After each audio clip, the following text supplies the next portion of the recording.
Hey y'all, don't mind that I'm sitting on the floor. As you can tell by the title, we are going to be talking about travel nursing. I didn't feel like doing a whole setup because if I would have did the setup, y'all wouldn't get the video. If y'all follow me for any of my other sit down videos, y'all know I don't like to do a lot of rambling. I just like to get straight into the video, so let's go. Okay, for reference, for those who do not follow me and don't know anything about me and this is your first time seeing me, I am a registered nurse. I started traveling when I was 18 months, postgraduate.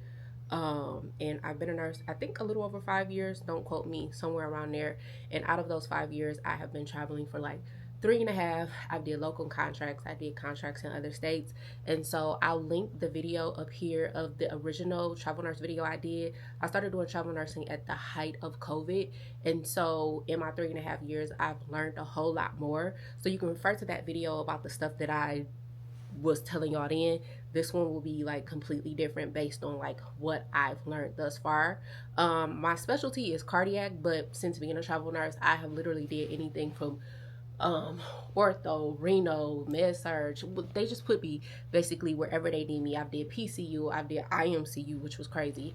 But I pretty much did everything except for ICU and ER. I've been in ER holding whatever. So that is my specialty. I have my BSN. I started traveling though before I actually got my BSN. I had my ADN, and then while I was traveling, I ended up getting my BSN. And I think that's it. Let me know if I am missing anything. First thing we're going to talk about is travel nursing still worth it? If you're seeing this video, it is December of 2024. I see a lot of people going around social media saying that travel nursing is not worth it. And my take on it is particular to your situation. Travel nursing may not be worth it for somebody who has a family with kids and sending money back home to a family member or taking care of a family member or a whole bunch of extra expenses. It may not be worth it for them to go to another state, take on additional expenses outside of the ones that they have at their home. It may be more beneficial for them to pick up an assignment or be staff wherever they live at. It is very particular to your situation.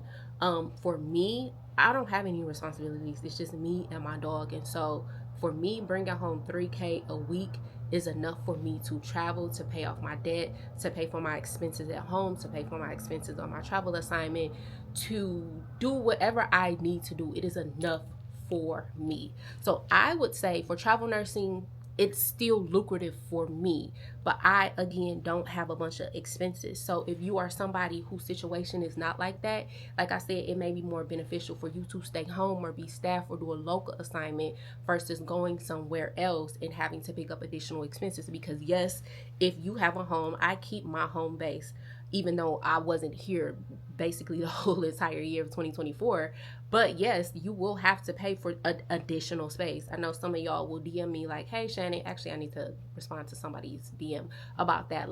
Hey, do you keep your apartment where you stay at, or do you get rid of that? And no, I literally pay for 2 separate places, 3 if you count my home in Florida. So you will have to take on an additional expense. But my thing is, when you guys are doing travel nursing, and I think I mentioned this in the other video, is that you want to be very clear on how much money you're bringing home, how much money you are spending, what's going out, what's coming in. That way you can know if it is worth it for you. Like I said, $3K is a week, because usually you get paid every week, is enough for me to do everything I need to do and still be comfortable. But that is my situation. So when people say oh, travel nursing is not worth it, it really is relative to what you have going on. Now I will say, like I said, I started travel nursing at the very height of COVID. Are those rates still out there? Absolutely not. But is it still good in comparison to in my area what staff nurses are making? Yes. But then also too, take into account, so I went to I went to California this year, and the staff nurses were making more than the travel nurses. And so in that respect, if I was living in California, I wouldn't pick up a travel assignment, because 9 times out of 10 I'm going to be getting paid more than a travel nurse. So you really just have to look at the area, you have to look at your situation, you need to look at your budget, your expenses, it's so many different factors that go into if travel nursing will be worth it for you. So that's my little take on it. I say, like I said, do the math, do your research. There are contracts out there there are contracts out there that are over 3K. The last contract that I just came from, my check was like 3,400 after taxes. So this little piece of hair is bothering me. So there are contracts out there that are still good. You just gotta do your research. So I'm not gonna say that it's not worth it. It really just depends on your situation.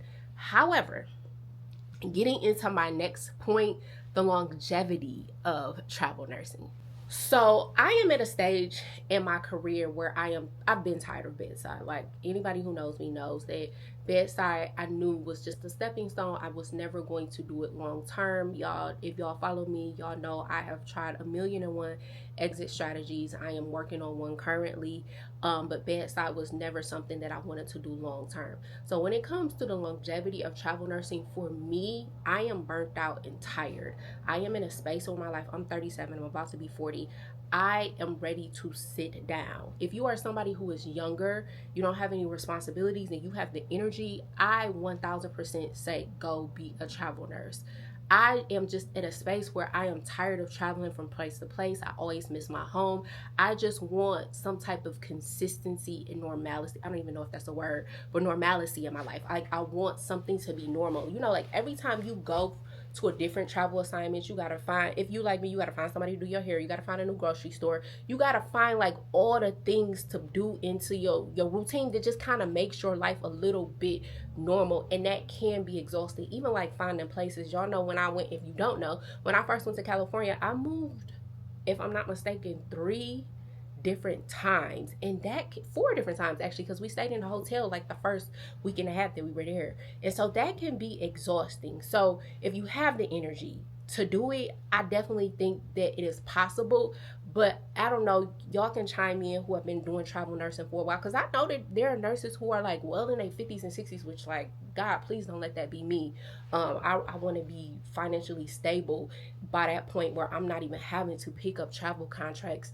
But I know people who are that age and have been doing travel nursing for like decades. I don't want to be that person. It is not for me. So the longevity of it for me is not sustainable. I am at a point where I'm just like, I want to rest. I want to sit down, even if it is a local assignment, like just traveling from state to state. Like, yes, there are so many pros to it. Like when I was in California, I absolutely loved it. The food, the culture, the people, the scenery, the hiking. Like, there were so many beautiful things about being there, but I also still missed my home. So for me, the longevity of it is coming to an end. I'm giving myself a short amount of time for me to get myself together so that I can make my exit strategy, because I am just tired. However, even though I am tired, y'all see that I have not quit. I am still picking up assignments, because travel money for me is like being a stripper. The money is fast and it is good for the most part.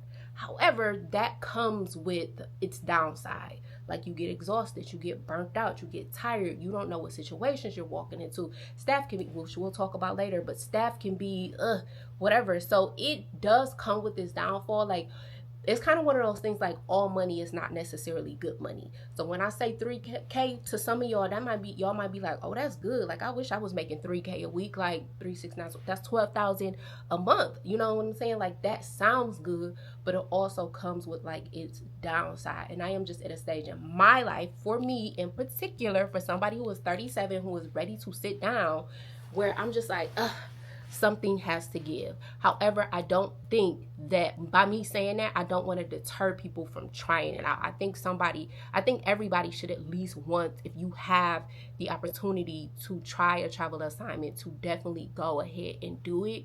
But for me in my situation, like, I just don't see myself doing this for years on end, because I am tired. Now, I can say one thing that helps me keep going is that I will take time off. Like, I have been off. Next week will be a month and a half, and that gives me the time to like regroup, recharge, so that I can go on the next assignment. I don't find it healthy for me to go to one assignment to the next. Like, I'm just not built like that. And this year I was literally doing that, from one assignment to the next. The most I had took off, but besides this time, was like a couple of weeks, and that's just not enough for me. And so I have learned that if I am going to be travel nursing, I have to take time off. which brings me into my next point. So I have learned, as I just told y'all, I have been off for a month and a half because my contract got canceled. I was just in South Dakota.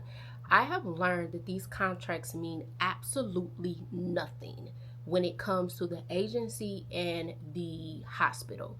They are not, unless you have money and time and an attorney, they are not really held accountable for their end of the bargain. They will literally cut your contract for no reason or a reason that doesn't make sense. They will literally cut your rate in the middle of a contract, and they do not have to be held accountable. However, if I was to say like, oh, I want to put in my 2 weeks notice, sometimes they might cut your contract that day that they got notice. If I say I want to leave, like, oh, we're going to put you on a DNR list, like, which is basically like do not rehire. Like, I feel like in travel nursing, they don't really care about the contract unless it is holding us accountable. But if we are trying to hold them accountable, like, they kind of just do what they want to do. And so you do have to be prepared for that. I'm not saying fight it, because I have had contracts where they tried to cut my rate, and I was like, well, if you cut my rate, then I'm leaving. So I had to have to fight it, but that is exhausting. You already on a contract. You don't want to, not necessarily you don't want to be there, but like, it may be stressful. You don't want to have to bring extra added stress because now you want to fight for a rate that was in your contract that now they, for whatever reason, they've decided they wanted to lower it. And the crazy part is money is always there. It's never a money issue. It's just them trying to get over on you. And so I would say, like, if you come to those type of situations, it just depends on what you got the energy to do. When I just got cut from my contract in South Dakota, I didn't even care. They cut me on something petty, but I was so depressed there. I was ready to go. Literally, as soon as they told me, like, hey, they're cutting your contract, don't come back, I booked my flight, I think 2 days later, and I needed a rest. I needed a break. Like, I wasn't even tripping about it. And what people financial situation is, and so some people like maybe like, you know, in a tizzy because of that. But for me, thankfully, because I've been in a situation where they have cut my contract, and I'm like, I didn't expect that. I was waiting on that check so that I can make sure that I can pay my bills. But in this situation, glory be to God, he has given me the wisdom to stack my money, which we'll get into later. Like, I wasn't even tripping about it. I was actually happy to be going home. And so I will say that when you get on these contracts, I believe in my first video, I was like, you know, if it's not in your contract, then it didn't happen. And that is still true. Make sure things are in writing, how many hours you are guaranteed, all of your hourly pay, holiday, on call, overtime, charge notes. Make sure all of those are in there, because they will try to flip on you. Like, it's so many agencies that are getting sued now because they just be trying to play us as nurses. Like, I don't know what it is, or why like the hospitals and the agencies are like so against us nurses and like trying to get over on us. Like, it blows my mind. But the contracts matter to a certain extent. Yes, you want to do your due diligence, and you want to make sure everything that y'all talked about is in your contract, your off days, your rates, and all of that stuff. However, keep in mind that hospitals are known for canceling and or cutting your contract short and or cutting your rate short while you're working. And that is just something that comes with it. Now, I don't want to scare y'all, because in my 3.5 years of being a travel nurse, my rate has only gotten cut once, and it didn't actually get cut because I fought it.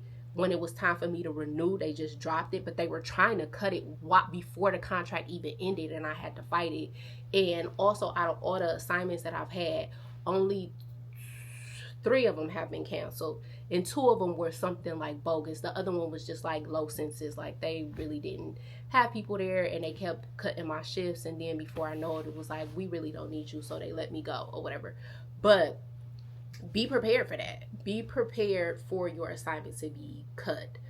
It doesn't happen all the time. Like I said, I probably did, honestly, in the 3.5 years, I probably did over a dozen of assignments, and out of those dozen, 3 of them have gotten cut, and 2 of them were something petty. So that brings me to my next point. When you get to these facilities, you really don't know what you're walking into. I think I said this in my last video. You are there to meet a need. You just don't know how bad that need is until you get there. My last assignment that I was on, this was a level of petty I've never experienced before. And I hear nurses talking about how, you know, staff nurses can be being mean to you and being petty. And that was my first time experiencing it. Now, they weren't necessarily petty to me. Like, every week I was noticing like travel nurses coming in, travel nurses getting fired, and it would be for stupid stuff. But when you go there, honestly, I would tell y'all just keep y'all head down, mind your business, and you would be okay. But I literally seen people do that and still get cut because nurses are just messy. And it's weird to me because I used to think like we're adults, like we're mature enough to be in a work environment and not be petty. But it doesn't even matter if you're an adult, you're just a human being, and human beings can be messy, and in their mind they're right about whatever they're being messy about, and it's just stupid. And so when it comes to that, honestly, every assignment I go into, I speak, I help out, I'm friendly, but none of that really matters if somebody makes up a reason not to like you, i.e. because they think you're making more money than them. And 9 times out of 10, you might be making more money than them unless you're in California. But whatever the reason is, it doesn't even have to be a legitimate reason. People can just like you for not like you for any reason, and they can be petty and try to get you fired. And I just feel like it's really sad, but that's just the nature of travel nursing. Now, I will say, like I said, in the times of me being a travel nurse, my contract has only got canceled twice for something petty. And somebody had told me the story time on my first contract that got canceled, and I was like really distraught about it because I'm like, why are y'all trying to play on my name? Like, I know I'm a good nurse, I know I do good work, I know I'm not lazy, I know I help out. Like, this is literally y'all being petty. And somebody was like, Shannon, don't even worry about it, don't even trip about it, let that be water under a bridge, move on, you know you would never go back there. And that's how I honestly look at it. Like, I've seen a nurse, she was an older seasoned nurse, like good nurse. They literally, the staff nurses were mad at her because she was one of them nurses like, if I'm allowed it to take my 2 15-minute breaks and my 30-minute break and all my patients are fine, I'm going to take it. But they were mad at her because they were behind and they couldn't keep up with their patient load, and she was going to take her breaks, and they tried to make it. And I was working with her often because they had us on like a certain schedule, so we will always work together, and they tried to really make it seem like this lady was taking more breaks than she was allotted, and they end up getting her fired. So people do, it's so annoying. But people do stuff like that. So you can literally go into a facility, be nice to everybody, do your job, and just people will just people. And so when it comes to that, I just say be prepared. I say don't think too, if you did something to get fired, obviously be self-aware, check yourself, make sure you learn from it. But if it's just people being petty, unless you have the time, the energy, the money, an attorney to go against it, most times it's not even worth it. And honestly, it's like, I wouldn't even want to go back to that hospital, and or some agencies can be like that, just petty. I wouldn't want to work for them anyway. So I would just say, don't think too deep about it and just move on. It's so many agencies out here. It's so many hospitals out here. Like, you will always have job security. I think that's just my biggest take on that. Because people are always asking, like, you know, I'm scared to go into, I'm nervous or I'm anxious to go into this new environment. I don't know if people are going to like me. It honestly doesn't matter if they do or they don't. Some places are just petty. And I'm not saying that's every place, because I have worked at some great facilities or not so great facility, and the staff were perfectly fine. Like, everything was fine. I never got canceled. You know, my shifts were fair. My assignments were fair. Like, it worked out for me. And I'm not saying, I don't want to scare y'all into thinking like, oh, if you get into travel nursing, like, you're gonna have mean people. Like, that's just a part of the game. But more oftentimes than not, you will have decent assignments. Like, you shouldn't be going, unless you're just going to pick and trash hospitals. And that's another thing I will say, do your research on the hospital you go to before you go to it. There are so many Facebook groups dedicated to like giving the real tea on a certain hospital, so that way you can kind of know what you want to walk into, or if you want to walk into it or not. But from my experience, I've had better experiences than I've had bad experiences, if that makes sense. Like, all of my experiences have not been bad. Out of those 2, the rest of them were fine. I finished it. Like I said, staff were fine.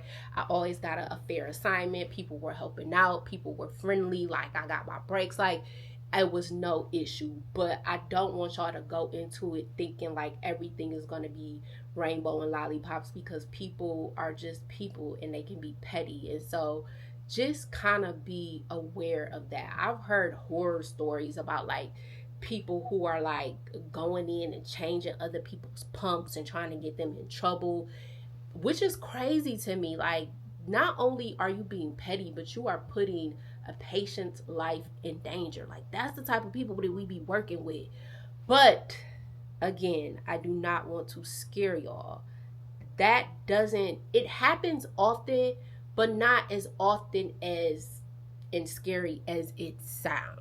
Like, you shouldn't be walking into facilities where everybody is petty on every single assignment. Either you picking the wrong facilities, or it might honestly be you. So you might have to just do a little evaluation there. But the point that I'm making is that these hospitals sometimes are not created equal, and people are just going to people. So take from that what you may. My next point is that stack your money. Please stack your money. Y'all just heard me mention that travel nursing can be like being a stripper. The money is fast and the money is good, depending on your situation. I made the mistake where it wasn't necessarily like I didn't know how I was going to pay my bills, but it was like I knew I was about to work and I knew money was about to be coming in. So I wasn't thinking about like, oh, how am I going to pay my bills? And an assignment that I went on, I extended, took a month off. They were cool with it, and then decided less than a week before that they were no longer going to extend me. So I had to scramble to find another job, and I don't like that feeling. I do not like that feeling of like, oh, how am I going to pay my bills? Like, I had the money, but it was like, the process to get into compliance, get everything started. The start date might not be right away. You might have to wait a couple weeks. I did not like that feeling, and I thank God for giving me wisdom, because I won't be caught slipping ever again. And so this assignment where they cancel me and I've been off for a month and a half is because I have a cushion. That's the point that I'm making. Always have a cushion. Always be putting money aside. Always have an emergency fund. I always tell y'all, like, if I haven't been working for a while, like, I have a little tricking off face, but best believe my stuff is set up on auto pay, I guess, or it's just automatic, where every single time I get paid, $500 goes into my savings account. So I know at least every month that I'm working, I'm at least saving $2,000, and that's just automatically. If I decide to put more, great. If I don't, I know I at least got $2,000 saved. So my point is, don't be like me. Don't make that mistake. Be responsible. The money is good if it's good for you, but make sure you are putting money aside, because again, they can cut you whenever they want to. Somebody can be petty. Like, anything can happen, especially around the end of the year time when they looking over their budget and they over hiring people, and all of a sudden they realize like, oh, we don't have the money for it. Then they got to cut a lot of people. Like, make sure that you are prepared financially. You don't want to be caught in a position where you don't know how you're going to pay your bills, and or like I said, you're always going to be able to get a job, but you don't want to get caught in a position where you're just taking any kind of money. I think that's why they kind of like lowballing us now, because people are just taking anything for an assignment, when really, like, we should be getting paid far more than it. But once they see that nurses are taking like, I don't know, $1,600 for an assignment, it's like, oh, okay, if one person take it, then another person take it. But if you in a bind, you like, any money is better than no money, but you don't want to be caught in those type of situations. So my takeaway from that is, make sure y'all are putting your money up. Pay your bills, do whatever you need to do, go live your life, but make sure you are always setting money aside for a rainy day, i.e. your contract randomly getting canceled. Y'all, I think that I touched on everything that I felt like was kind of important. If y'all have questions, somebody said I really like coming to your videos because you always have like a good comment section. And I usually respond to like everybody. But if you are a travel nurse, you've been traveling for a long time, and y'all feel like I've missed anything that wasn't in the first video or in this video, y'all know, like I always say, chime in the comments, because these videos are meant to be helpful. There is still money out there. Like I said, it just depends on your situation. It depends on your money management. It depends on a lot of different things. But just to say that there is no money out there, I do not think is true. You just have to do your research, your due diligence, and figure out what is right for you. So like I said, if I forgot about anything, chime in the comments. Y'all know I love talking to y'all. Let me know y'all experience. If you are a new nurse thinking about travel nursing and I didn't answer your questions or I didn't go over something, put it down below in the comments. I hope this video was helpful to everybody, and I will see y'all in the next video.